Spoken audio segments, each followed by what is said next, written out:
रहमान अस्सलाम वालेकुम dear students. आज एफएससी पार्ट 2 में हम एसी सर्किट्स में डिस्कस करेंगे एसी थ्रू रजिस्टर। यानी एसी में अगर जो है ना हमारे पास एसी सोर्स है तो उसमें रजिस्टर कैसे बिहेव करता है, या उसमें वोल्टेज और करंट डिस्कस करेंगे, और वोल्टेज और करंट के दरमियान जो फेज़ डिफरेंस है वो डिस्कस करेंगे। इसी तरह आगे हम कैपेसिटर और इंडक्टर में भी डिस्कस करेंगे। फिर जो है एक से ज़्यादा कंपोनेंट जो है एसी सर्किट में या एसी सोर्स के साथ अटैच कर लें, उसको भी डिस्कस करेंगे। स्टार्ट हम जो है रजिस्टर से लेते हैं।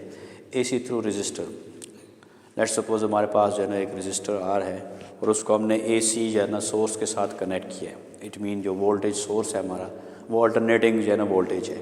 तो हम हर पॉइंट पे अगर हम जो है ना रजिस्टर के क्रॉस जो है ना वोल्टेज देखें तो वो हमें कुछ ऐसे मिलेगा V=VM sin ओमेगा t।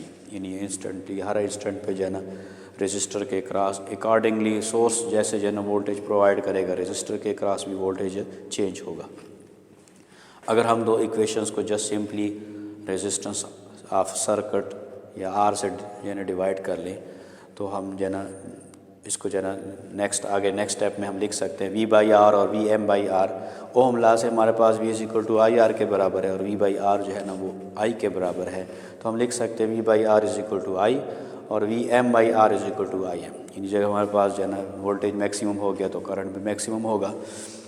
तो ये दोनों इक्वेशन हमें ये शो कर रही हैं। इक्वेशन 1 में हम कहते हैं अल्टरनेटिंग वोल्टेज की बात करते हैं, हमें कौन सा बिहेवियर मिल रहा है, साइन बिहेवियर मिल रहा है। और अगर हम इक्वेशन 2 को देखें तो उसमें करंट का बिहेवियर भी हमें साइन बिहेवियर मिल रहा है। तो ये दोनों इक्वेशंस हमें शो कर रही है कि इन दोनों में कोई फेज़ डिफरेंस नहीं है, या दोनों जो है ना इन फेज़ हैं।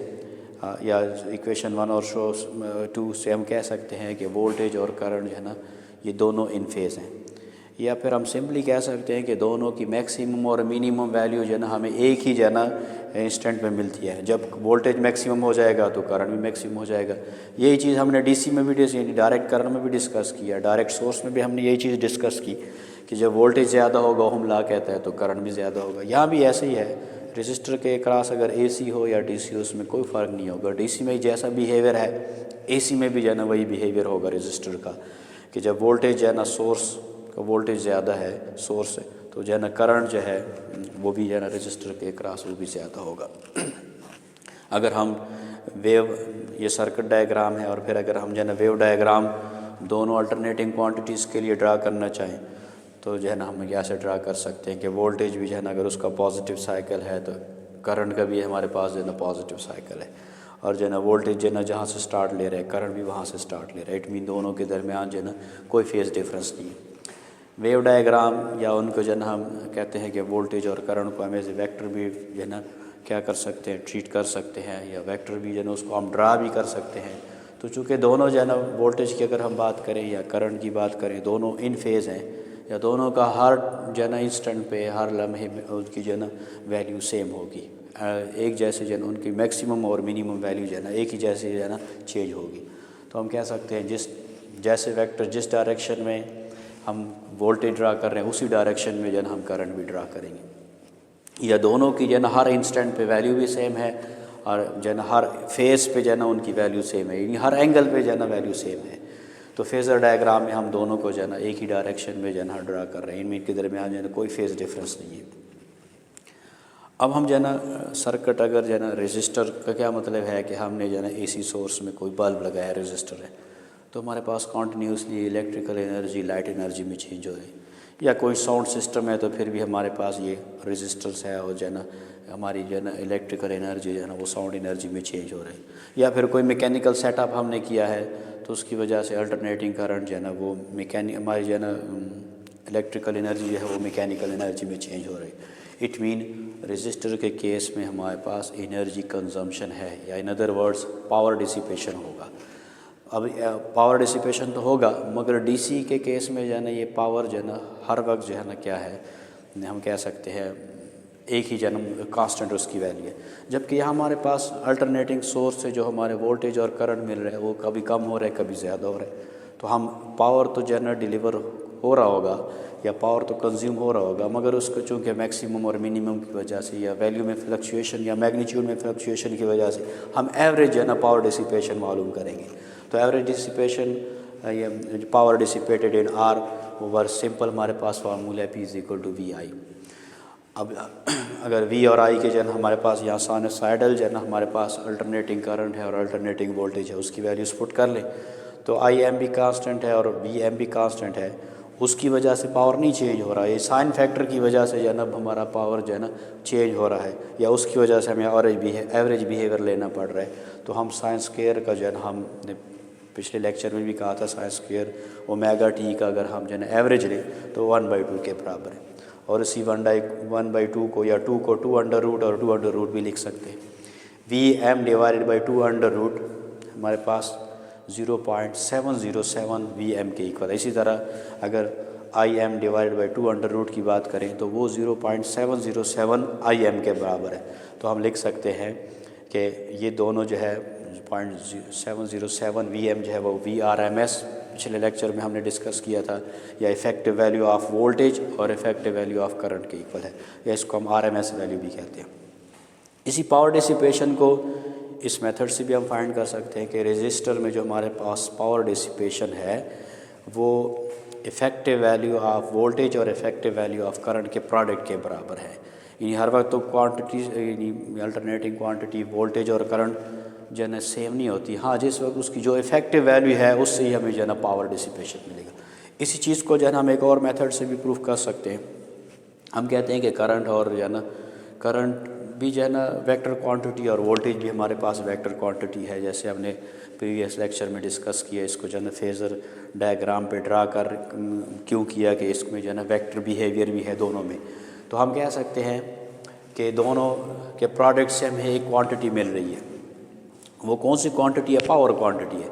और पावर हमारे पास स्केलर क्वांटिटी है। तो स्केलर क्वांटिटी है तो इसका क्या मतलब है? इन दोनों के दरमियान जो प्रोडक्ट है वो डॉट प्रोडक्ट है। इन दोनों वेक्टर्स के दरमियान जो प्रोडक्ट है वो डॉट प्रोडक्ट, इसलिए कि जो हमारे क्वांटिटी हमें मिल रही है रिजल्टेंट क्वांटिटी वो एक स्केलर क्वांटिटी है। तो हम इसको लिख सकते हैं V.I या VRMS.IRMS, क्योंकि जो हमारे वोल्टेज की जो वैल्यू लेंगे वो हर वक्त हम इफेक्टिव वैल्यू देंगे। यानी किस वक्त उसकी जो है ना कौन सी इफेक्टिव वैल्यू, वो इफेक्टिव वैल्यू हमने लेनी है। वैल्यू जो है ना अल्टरनेटली चेंज हो रही है। और इसको अगर हम थोड़ा सा सॉल्व कर लें डॉट प्रोडक्ट की बेसिक डेफिनेशन से, तो हम cos थीटा भी लिख सकते हैं। और थीटा जो है वो angle between V and I है, यानी दो वेक्टर्स के दरमियान एंगल। यहाँ हम उसको फेज डिफरेंस कहते हैं, और फेज डिफरेंस को प्रीवियस लेक्चर में हमने फाई से डिनोट किया था, तो हम cos फाई भी लिख सकते हैं। फिर हम VI cos फाई, और जहाँ यहाँ में जो जैसे हमने डिस्कस किया कि इन केस ऑफ रजिस्टर में वोल्टेज और करंट जो है ना दोनों इन फेज़ होते हैं, इन दोनों के दरमियान फेज़ डिफरेंस 0 है या फाई 0 है। तो cos 0 की वजह से हमारे पास ये पावर डिसिपेशन जो है ना वंस अगेन हमारे पास आ गया VRMS या IRMS या V effective into I effective. एक और चीज़ जो है ना हमने पहले भी कहा था कि हम ये साइनोसाइडल अल्टरनेटिंग वोल्टेज और करंट को क्यों प्रेफर करते हैं। हमारे पास है कि सोर्स से जो है ना दो और जो है ना वेल नोन टाइप्स के जो है ना अल्टरनेटिंग क्वांटिटीज़ प्रोड्यूस हो सकती है। एक को हम जो है सॉटूथ कहते हैं, कुछ इस तरह से हमें जो है ना, अगर ये जो है ना अल्टरनेटिंग क्वांटिटी का कुछ ऐसी जो है ना शेप हो तो फिर हम इसको जो है ना सॉटूथ भी कह सकते हैं, सॉटूथ भी कहते हैं। और जो है ना हमारे पास स्क्वायर भी कभी कभी हमें आउटपुट मिलता है किसी सोर्स से।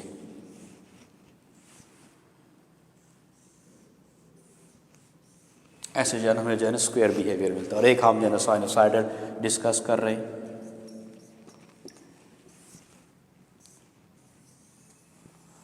अब हम इन तीनों में जो है ना प्रेफर कर रहे हैं, इसको क्यों प्रेफर कर रहे हैं? अगर हम एक इफ़ेक्ट की बात करें और बिहेवियर की बात करें, या चेंज जो है उसमें आ रहा है उसकी बात करें, इसमें जो चेंज है वो तो स्मूथ है, मगर जो इफ़ेक्टिव वैल्यू इसकी है वो 1/2 है या 0.5 है। 0 पे है और फिर जो है ना 1, फिर 1, फिर 0। इसका 0 और 1 का जो हमारे इफेक्टिव वैल्यू या एवरेज जो मिलेगा वो 0.5 या 1/2।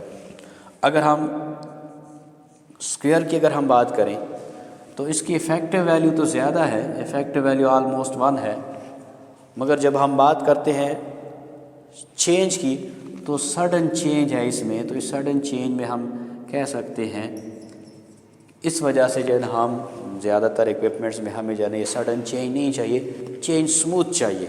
तो स्मूथ चेंज इसमें नहीं है चूँकि, इसलिए हम कहते हैं कि हम स्क्वायर वेव को जो है ना प्रेफर नहीं करते, या ऐसे अल्टरनेटिंग सोर्स को जो स्क्वायर वेव प्रोड्यूस करे उसको हम प्रेफर नहीं करते। हाँ, अगरचे बाज़ इक्विपमेंट्स में जो है ना ये यूज़ होता है।